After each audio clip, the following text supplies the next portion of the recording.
Hello friends, કેમ છો બધા? માહિર્સ વેજ કિચનમાં તમારું સ્વાગત છે. ફ્રેન્ડ્સ, આજે હું તમારી જોડે શેર કરવા જઈ રહી છું ડુંગળીની ચટણી. ડુંગળીની ચટણી તો તમે વારે વારે બનાવતા હોય છો, પણ એક વખત આ રીતે બનાવશો તો તમને એનો ટેસ્ટ ક્યારે ભૂલાશે નહીં અને વારે વારે બનાવવાની ઈચ્છા થશે. તો મેં સૌથી પહેલાં 4 ડુંગળી લીધી છે.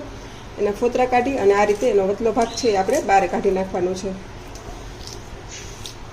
આ રીતે આપણે અંદરનું સાફ કરી અને બધી ડુંગળીમાંથી બહાર કાઢી લેશું.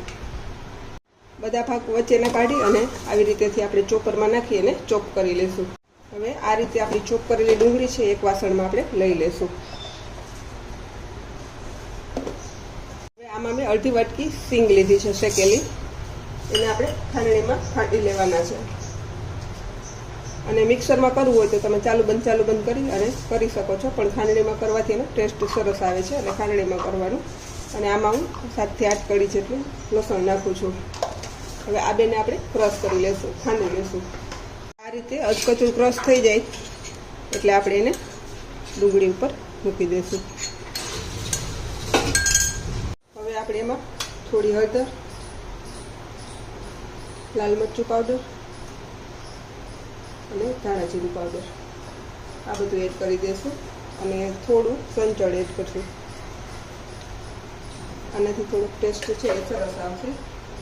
અને થોડું મીઠું.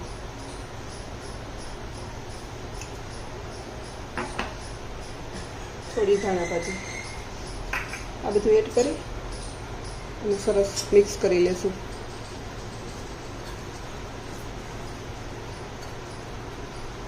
આ રીતે સરસ આપણે હલાવી અને મિક્સ કરી લેવાનું છે.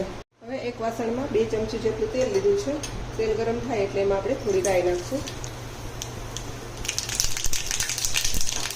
થોડું જીરું અને થોડી હિંગ. બધું થોડું સંતરાઈ જાય અને ફૂટી જાય એટલે આપણે આપણી ડુંગળી ઉપર એડ કરી દઈશું. આ રીતે વઘાર એડ કરી અને ફરી પાછું એને સરસ આપણે હલાવી લઈશું. તમે જોઈ શકો છો આપણી ચટણી છે એકદમ કેટલી સરસ દેખાવામાં છે. ખૂબ જ સરસ ટેસ્ટી પણ એવી જ થશે. તો ચોક્કસથી આ રેસીપી બનાવવાની ટ્રાય કરી અને મને કહેજો કે ખરેખર એ કેવી બની છે. તો હવે આપણી ચટણી છે એ રેડી છે. થોડું 2 થી 3 4 ટીપા જેટલું લીંબુ એડ કરશું. ફ્રેન્ડ્સ, તૈયાર છે મારી જોઈને જ મોઢામાં પાણી આવી જાય એવી કાચી ડુંગળીની ચટણી. જો તમને મારી આ રેસીપી પસંદ આવે તો લાઈક કરજો, શેર કરજો અને સબસ્ક્રાઈબ કરવાનું ભૂલતા નહીં. Thank you, by.